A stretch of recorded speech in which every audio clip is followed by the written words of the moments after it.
There are some Supreme Court judges who claim that their job is very satisfying. There are others who claim that their job is thrilling. And this is all in the backdrop of more than 1.5, in fact, more than 3.5 crore cases pending in the courts of India. Now, the question is, how can somebody say their job is satisfying and thrilling despite knowing that there is a great liability of underperformance on them? Of course, somewhere they have not done their work properly, is why 3.5 crore cases have amassed, and that is not all.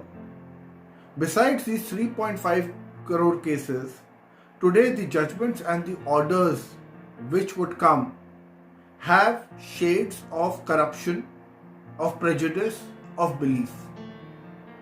Now imagine if I were to tell you that you have all the authority in the world to carry out your work, but you are not accountable to anyone.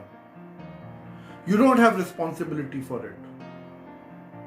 Do you think you will consider your work to be satisfying?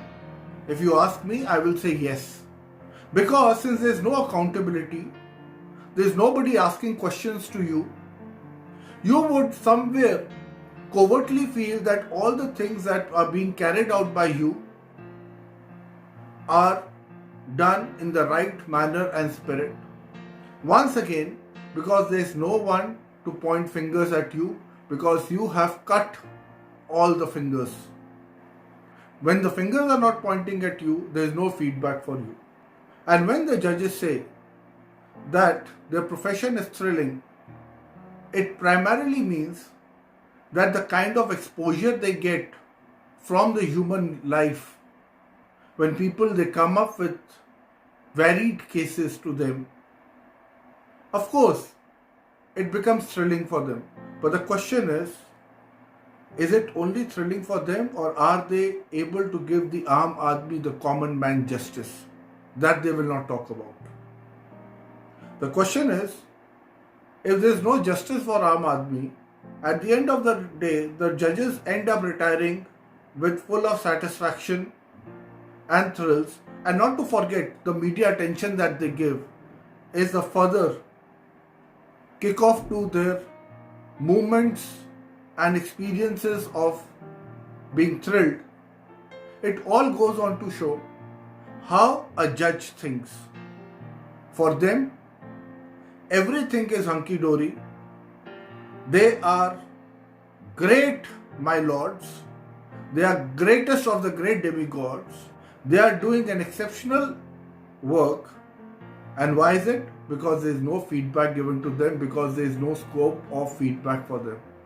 And lastly, if you are told you have the authority, you don't have the responsibility, and you will not be terminated from your job, and you will be given all the perks, all the respect, everything that perhaps a common man would desire or aspire for, of course, your job becomes completely satisfying.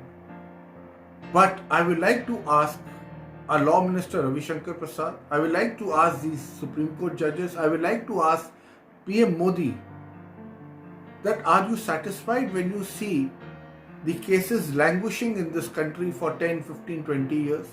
Are you satisfied when you see people, they are not getting justice but dates? Are you satisfied and in fact thrilled to see when people have to wait for justice in long queues before the courts, being reprimanded, and fear, a constant fear being instilled on them? So, in the end, I would like to say that the judges thinking that their job is satisfying and thrilling shows perhaps there is no conscience left in them. There is nobody to tell them that, boss, you are living in a fool's paradise. My lord, please come down to the earth, connect with people, from your so-called heavens and see the plight of a common man. If you like this video, kindly share it far and wide. Thank you so much.